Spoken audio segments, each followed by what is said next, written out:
नमस्कार, मैं रवीश कुमार। नोटबंदी जयंती है। यह पहली जयंती है जिसकी पहली जयंती तो धूमधाम से मनी, लेकिन पांचवी जयंती नहीं मनाई गई।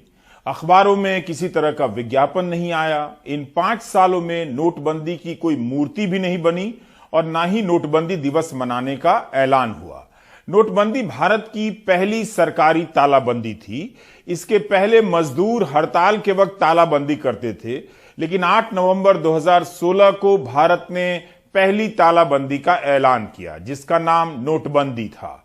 उसके बाद अगस्त 2019 को कश्मीर में लॉकडाउन यानी तालाबंदी हुई। फिर तीसरी तालाबंदी हुई मार्च 2020 में। किसी को पता नहीं था कि अगले 50 दिनों तक हर आम आदमी को बैंकों के बाहर लाइन में लगना होगा।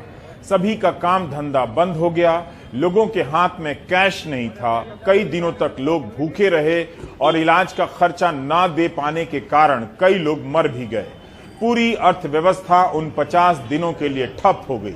लोगों के हाथ में पैसे नहीं थे और रोजगार खत्म हो गया। उसी तरह जब मार्च 2020 में तालाबंदी हुई तो लोगों का रोजगार खत्म हो गया और खाने के लिए पैसे नहीं थे। लाखों लोग पैदल चलने लगे और मर गए।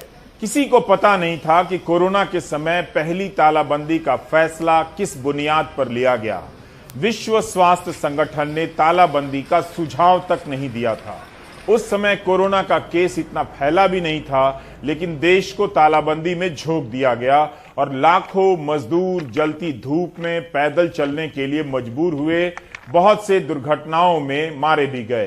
तालाबंदी से पूरे देश को ठप कर दिया गया। आम आदमी बर्बाद हो गया। करोड़ों लोगों की नौकरियां चली गईं। नोटबंदी नाम की प्रथम तालाबंदी के 5 साल हो गए हैं।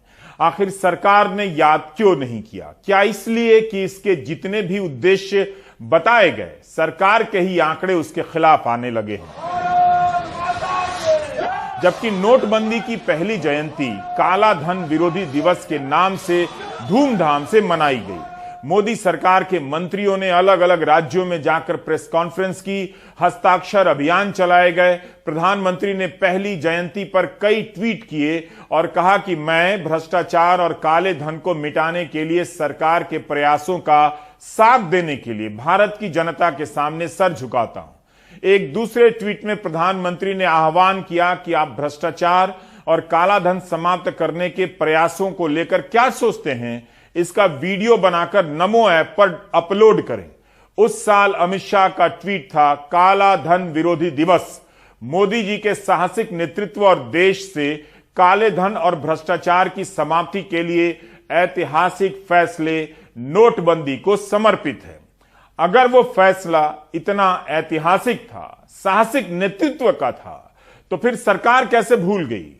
सवाल नेतृत्व के साहसिक होने का नहीं है। सवाल है कि वह फैसला किस आधार पर लिया गया, उसके क्या मकसद थे, क्या पूरे भी हुए?